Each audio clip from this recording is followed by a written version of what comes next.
again, and welcome to Foreplay Radio Sex Therapy. I'm your host, certified sex therapist Laurie Watson, author of Wanting Sex Again, and blogger at Psychology Today and WebMD. And I have with me Dr. Adam Mathews, my co-host, who's a couples therapist, psychotherapist, and president of NCAMFT. Foreplay is dedicated to helping couples keep it hot. Each episode, we cover an aspect of sex that impacts your sex life and something that you can relate to. So if you find our discussions helpful, please give us a review on iTunes or Stitcher. We would love it if you would tell a friend about us. You can find us also on the web at foreplayrst.com. And if you have a comment or a topic that you'd like us to talk about, we'd love to hear from you. Please send them to us at info@foreplayrst.com. Thanks for listening. Now on to today's topic. Hello, Adam. Hey, Laurie. How you doing? We have not just a mailbag today, but we have a live call-in. It's amazing. Technology is amazing that we are able to do this. I know. That is so exciting.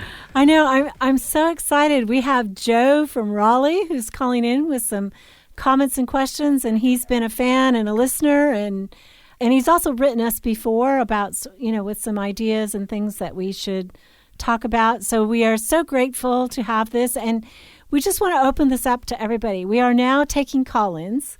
So if you'd like to be on the show, what we would love from you is just send us an email at info@foreplayrst.com. Yeah, and if you could, just give us the question you would like to talk about, or the topic that you would like to talk about, and we'd love to have you on and discuss the issue that you have. Yeah, and even if you don't want to be on the show, but you do want us to talk about a particular topic, we would just love to hear from you. Any kind of comments, rate and review us, subscribe to us, that helps. And we would be so grateful if you share the podcast with your friends. Just if everybody shared with their friends right now, oh my gosh. Yeah. We would go top of the charts. So that's our fantasy at least. Right. Okay. Well, welcome, Joe. How are you? I'm doing good. I hope you guys are. We are. So tell us kind of why you're calling, Joe, and what you want to talk about today. Well, I'm calling because you offered me the opportunity, and I've been listening to some of your podcasts. I probably listened to half of them, I would say. Oh, thank you so much. No problem. I usually listen while I'm out walking, so it's a good way to have some time of thinking about different things. So one of the reasons I was interested in talking to you is a couple things you guys had mentioned in recent podcasts that kind of piqued my interest. One was you talked about the need for a man to keep pursuing his wife once the courtship ends and the marriage starts. Yes. That there was a great need for this to continue during the life of the marriage. And I would agree with that. I think it's important, too, that the woman has to be willing to accept that pursuit. And so it makes me curious about what exactly that pursuit should look like and why women would resist that pursuit, which I think sometimes happens in my life. So I'm curious about that aspect of it. I think that's a great question and something that, is really important. Maybe we haven't hit it specifically enough. I think that pursuit seems to fall off. Oftentimes when we get married, we think, I did all that work, right? I did it all in dating. And so now I'm just get to reap the fruits of the 9 months that I dated you. Yeah, I did all that effort. I put a lot of effort and money and lots of money, and time into it and to the pursuit. and then all of a sudden I should coast on that. Are there any things that you've found that work better than other things, Joe, in your own marriage? I mean, I try to pay attention to my wife's things that make her happy and the things that her love language, if you will. I know that she really needs, as part of her feeling good, she needs verbal reinforcement about different aspects of life. Mm-hmm. When she does well or does good or when I'm happy or those kind of things. And so I make sure that I keep that part of the language going. I send her notes sometimes, or I bring her flowers unexpectedly, or take her out for a date, of course, which I think is critical to keep doing. Right. Sometimes, if we're alone, sometimes I might flirt with her a little more sexual nature. If we're alone or in the right situation, those kind of things. But you're employing sort of a multi-strategic plan here. I mean, you're paying attention to what her big love language is, right? Which is a sense of praise and appreciation for what she's done and what she's accomplished. And then you've said that you spend time with her, you go out on dates.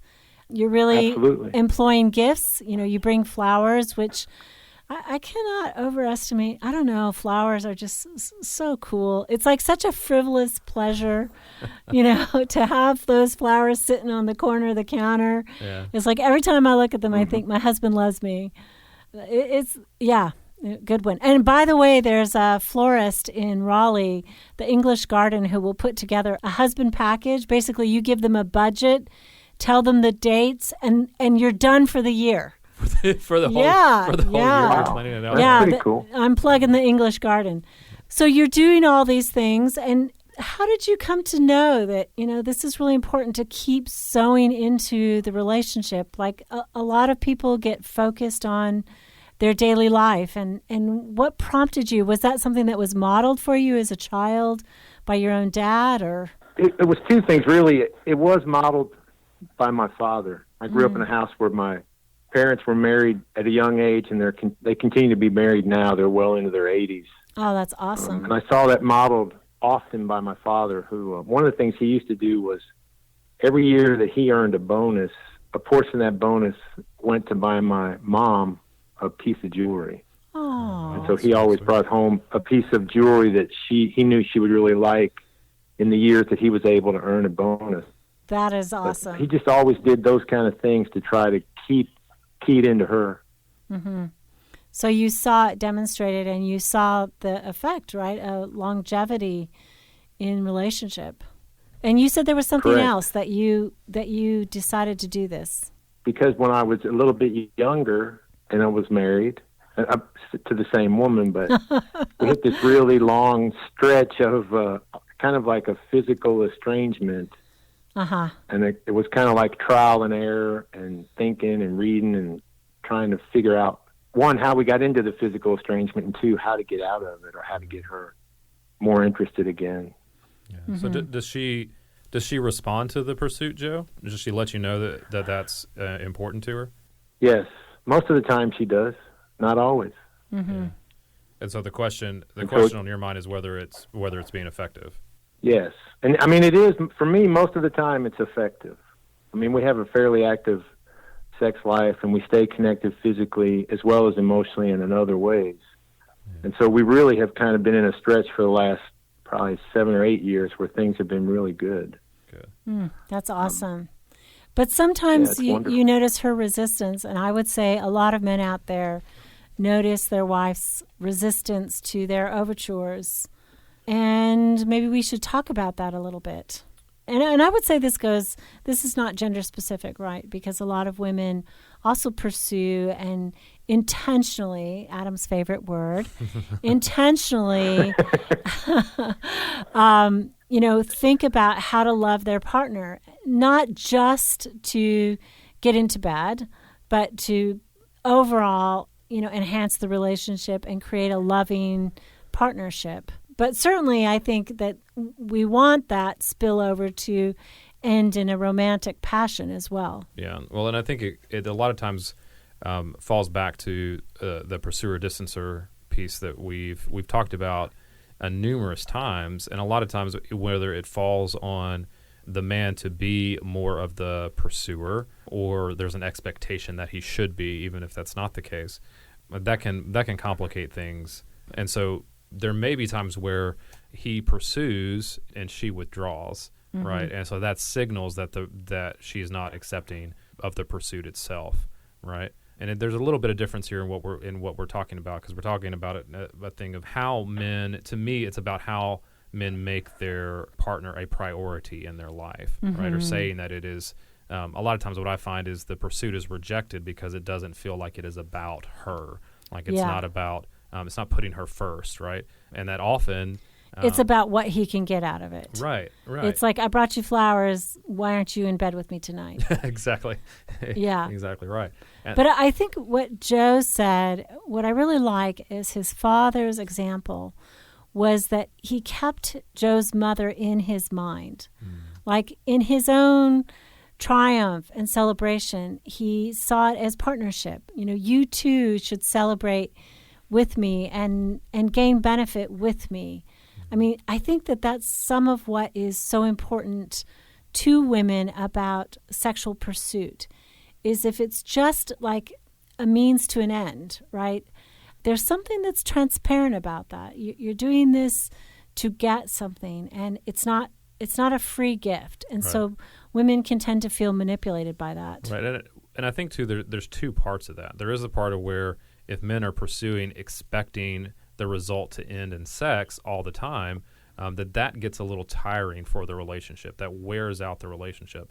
But there's also a thing of where I think maybe it's cultural, maybe it's how they grew up, but there are times where women feel like put that on to men, like the assumption that anything that they do, any touch, any gift, any kind word is an effort to get them into bed, right? Right, and then they start to reject that. Yeah, they automatically reject that effort when, for a lot of men, that's not the end goal. They want sex. Sex is good. We want to have more sex. But it's not necessarily that every single touch or every single gift or every single kind word is solely motivated by that. And a lot of times that motivation is attributed to men incorrectly, I think. All right, it's not a blanket, like not every man is a hound, right? Not every man is just looking for sex all the time. I mean, I think it's important. Don't get me wrong. Like I think we think about sex more than women do, but we're not all just some women. Yeah, we're not all just perverts, just trying to get laid all the time. I think we can demonstrate care and concern for our spouse. And I think you're talking about the problem as our caller referenced, the long stretch of physical estrangement. There are sometimes things get caught into a power struggle. And so let's come back from the break, talk a little bit about breaking that power struggle, how to think about it. And thank you so much for calling, Joe. We appreciate you listening to us. We're so glad that you could be our very first caller and you were brave enough to do it. Thanks a lot. And you're listening to Foreplay Radio Sex Therapy with sex therapist Laurie Watson and couples therapist Dr. Adam Mathews and our caller, Joe.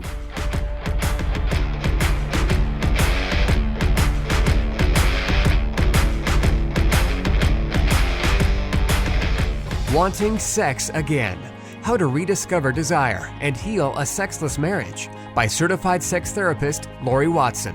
Each chapter is designed to fix one of the problems that cause low libido, from early marriage through the childbearing years, even all the way through menopause. I've also had men read it and tell me that for them it was the most hopeful thing they read about resolving sexual problems. Look for Wanting Sex Again on Amazon.com. You can also talk to Laurie Watson for therapy in person or via Skype. I offer couples counseling and sex therapy, and I think about both aspects of the relationship, emotional intimacy and sexual technique, and that combination together helps marriages be happy. Weekend couples intensives are also offered. Improve your sex and improve your relationship with Awakening Center for Couples and Intimacy. Find out more at awakenloveandsex.com. Awaken what's possible.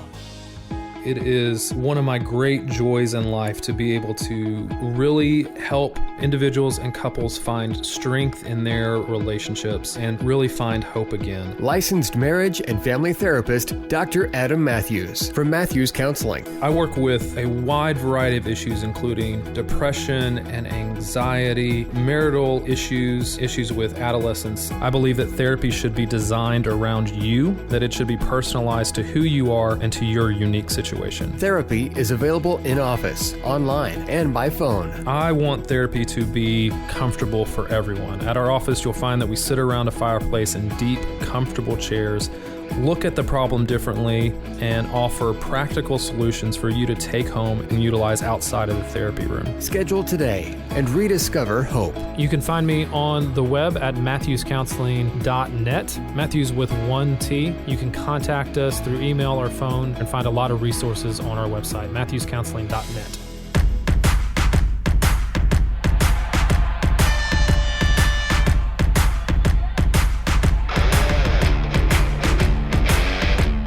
So we're back. Foreplay Radio Sex Therapy, and thank you, Joe. We want to talk about what Joe has asked us. Like, why does sometimes women seem to resist the overture, the romantic overture, or the gift of a love language, and it doesn't add to and contribute to a better overall or a better sexual relationship? And I would say this truly goes both ways. Yeah, it absolutely does. But I think for men, the thing we were talking about at the end there kind of does play a part in that a lot of times men's efforts are seen as just trying to result in sex and just get laid, as opposed to efforts just being about caring about our partner and caring about her as an individual and prioritizing her. And a lot of times you do all of those things. I think that's what Joe was doing, a lot of good things. Yeah. That just sounded so, just like when he talked about not going through a physical estrangement and not giving up on that, like doing a lot of the effort to try to figure out how to make sure his wife felt cared for. Exactly. But a lot of times those efforts, when those efforts come up short, there can be a lot of frustration, right? Yeah, and I think that many times what I see is people expect a one-to-one correspondence. So I brought you flowers. Why are we not in bed, like I said? Or I took you out to a fancy, nice dinner, and we didn't have sex that night. Because you asked for a fancy, nice dinner. I did that. I complied. Right. And now we're not having sex. Or they're saying, I took out the garbage like you've been nagging me to do, and now I do all these things. And it still hasn't turned our sex life around. And so what is happening in this coupleship? And I'm sure a lot of people out there are relating to this. Like, oh, absolutely. I have men tell me all the time, Laurie, I would stand on my head. If that's what it took to make her want to have sex, I would do whatever. I don't want to just have sex for me. I want us to have sex together. I want sexual intimacy. I like emotional connection, but I can't seem to get her there. No, I've done all the tricks, and now I feel stymied, and I feel like giving up. And I would say, like, one of the first things I would say that has to be addressed there is the idea that I've done all the tricks. Like, there is an implicit thing there that still says that it's about sex, right? Or that I'm trying to solve this problem. And it's a paradox, really, because you're not taking the need that he has for sex is important, and that has to be addressed as well. But it can't be manipulative. It can't be I'm doing something to get something else, even if it's I'm doing all these good things for her to get something else, because it still feels that way. It still can come across as manipulative. I mean, ironically, it can't be quid pro quo, right? Yeah. I can't give you enough of something so that you will give me something in return, because if you give somebody a gift, any kind of gift, praise, time together, an actual gift, and you have an expectation, that is, you can smell that. And likewise, if your partner gives you sex back because they owe you for your gift, that sucks too. Yeah, nobody wants payback sex, or not all the time anyway. I mean, maybe you take sex because you don't have it enough and you'll take it as it comes. But I mean, really what we want is somebody who desires us, somebody who desires to be with us. I mean, much more than reciprocity, we want somebody who wants sex and finds a way to be erotic in and of themselves and wants to be sexual with us, right? Yeah, and I think this goes back to just care for the other person, right? I mean, you're doing those things, the things that they're asking you to do, because you want them to feel loved and cared for. Yeah. Right? I think that's the motivation that it has to spring from. And a lot of men, I think, feel like they're giving up sex if they're doing those things and not demanding sex in return or not expecting sex in return. But really, you're going much further to getting what you want when you do it from a place of just saying, I love you. I care about you. You feel loved and cared for when I take you to a nice dinner. You feel loved and cared for when I buy you gifts, when I verbally praise you. That's how you feel loved and cared for. So I'm willing to do those things, not because of what I can get, but because of my care and affection for you. Right. And I think we have to separate out the arguments. Yes. The argument about sex, obviously, in some ways, sex is a place that is very fragile and often is the area that the power struggle is played out on. Yeah. I don't think that most women withhold consciously, right? But oftentimes when there is not enough exchange, when people don't feel like they're getting enough from the relationship, they unconsciously do things that balance the scales. Yeah. And so sometimes it's true that the power struggle, I'm not saying she says, well, you haven't done enough for me, so I'm not going to give you sex. It doesn't form in the mind that way. It forms in a woman's mind more like she feels flat in desire. It's really underneath the surface. But it's a big problem because, our especially if we're married, right? Our commitment is to fidelity. Right. And so this is the only place we have decided that we can get sex for most of us who make that commitment. And so how do we go about changing the power struggle? One way to frame it is the pursuer-distancer, like you were talking about, Adam. And if you think about it, how is the pursuit pressuring things in a way that is making our partner run away? And are we truly answering their pursuit of us? You know, the most typical thing I see is the man who is not present and uninvolved emotionally. That's the way he abandons her. He's not also conscious of it. I mean, it could be payback on his part too. Well, you don't give me sex, right? So why should I listen to you? Why should I care about your day? Why should I care about the girls in the bridge club or the girls on the tennis team or your boss's conflict or your struggle with the children or whatever? Why should I care about that? You don't care about my deepest problems. And so they don't listen. They don't give back. I mean, that power struggle thing goes both ways. Yeah. Well, I think so. In some ways, that has to be abandoned. And I think that's part of what we're talking about, of trying to move into a place where you're not doing things to get something else out of the relationship. That you're taking responsibility to meet your partner's needs and doing that from a genuine place, and not stopping because they don't give you back one of those things. Yeah. You know, I think Joe asked a question during the break about how does he help his spouse see that not every action is motivated by sex, right? Or the desire to get sex, because that's what I hear that from a lot of women as well. All he wants is sex, and she interprets, like we talked about, she interprets every move. She misinterprets it. She misinterprets and denigrates it. Yeah. And so I think to begin to kind of shift that, there have to be things that happen. You have to meet her needs, and pursue her, even when she doesn't reciprocate with sex, right? And too often, I think men stop, right? They don't see that one-to-one benefit. They don't see that one-to-one effect, and so they accept the no, but they turn away. Like they turn away from trying to continue to pursue her, and I think that just reinforces that's the case. Right. Yeah, I agree with you, Adam. I think it's problematic. I'd like to spend a few minutes talking about it in a gender-reversed way. Like, what happens when the female really wants more sex than the guy?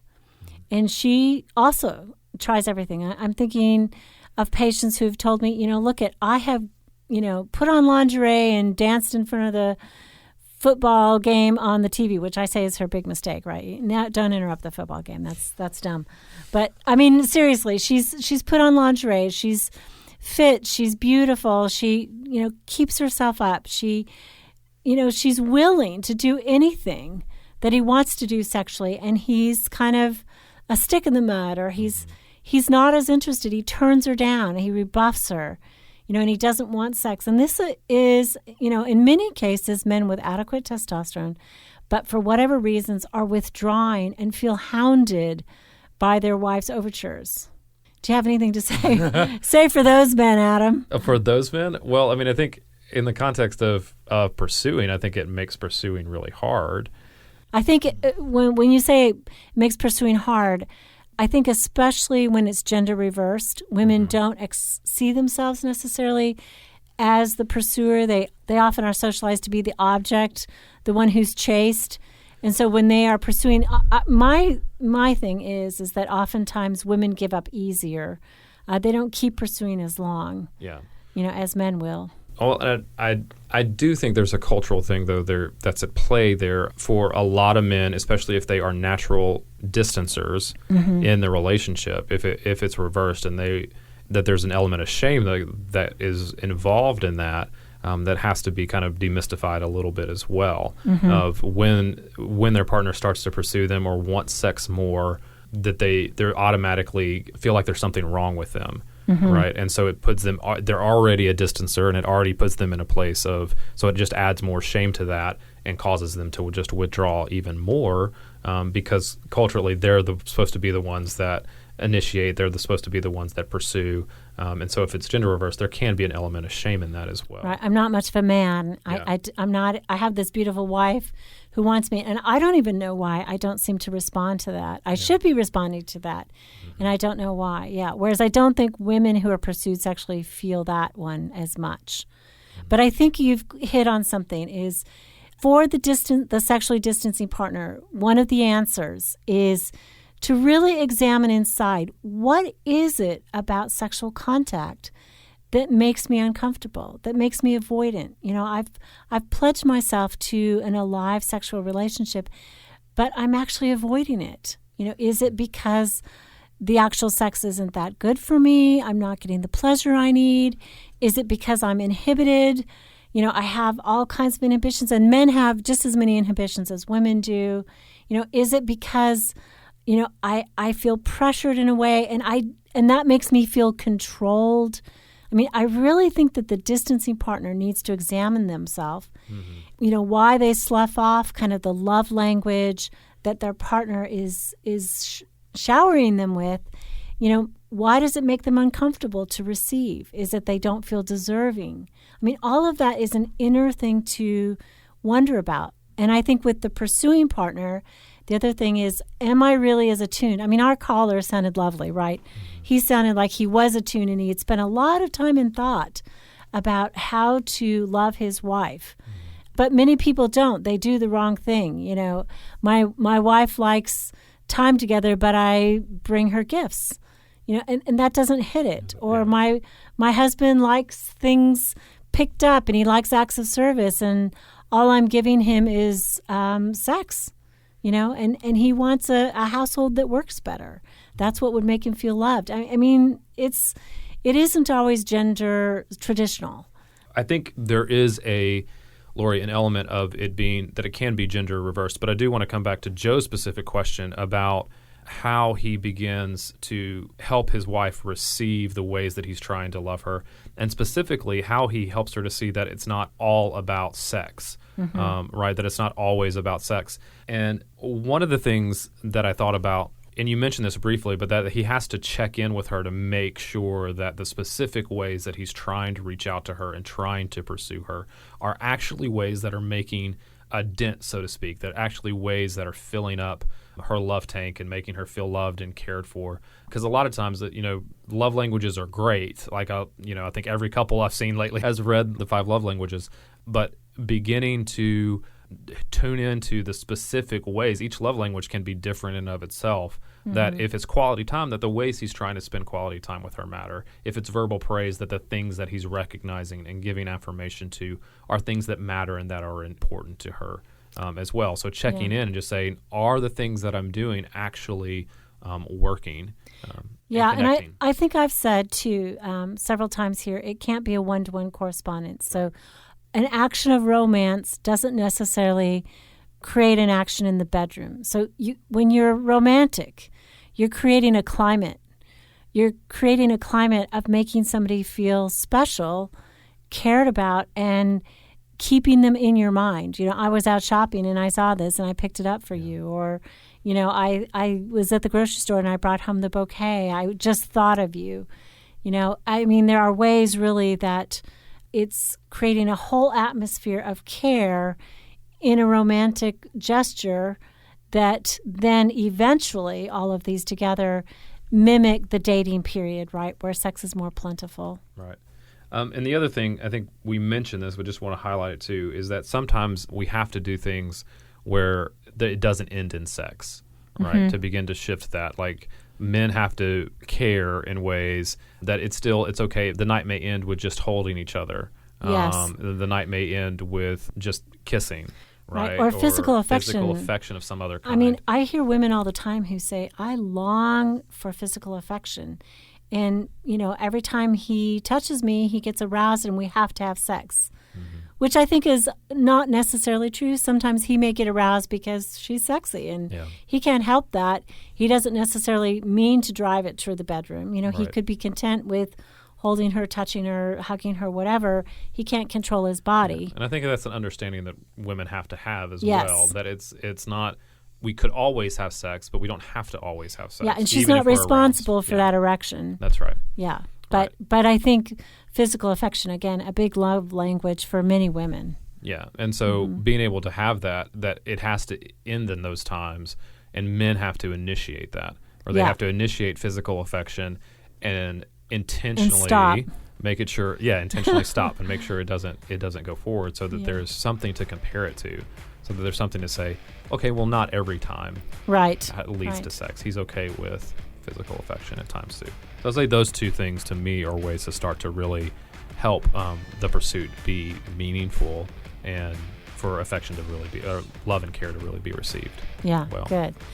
Well, thank you for listening to Foreplay Radio Sex Therapy. This is your sex therapist, Laurie Watson, couples therapist, Dr. Adam Mathews. We appreciate our caller, Joe. Thanks again, and thanks for listening. Hey, help us stay on top here at Foreplay. We'd love it if you would subscribe and share it with your friends. And please take 1 sec and rate and review us. Thanks so much.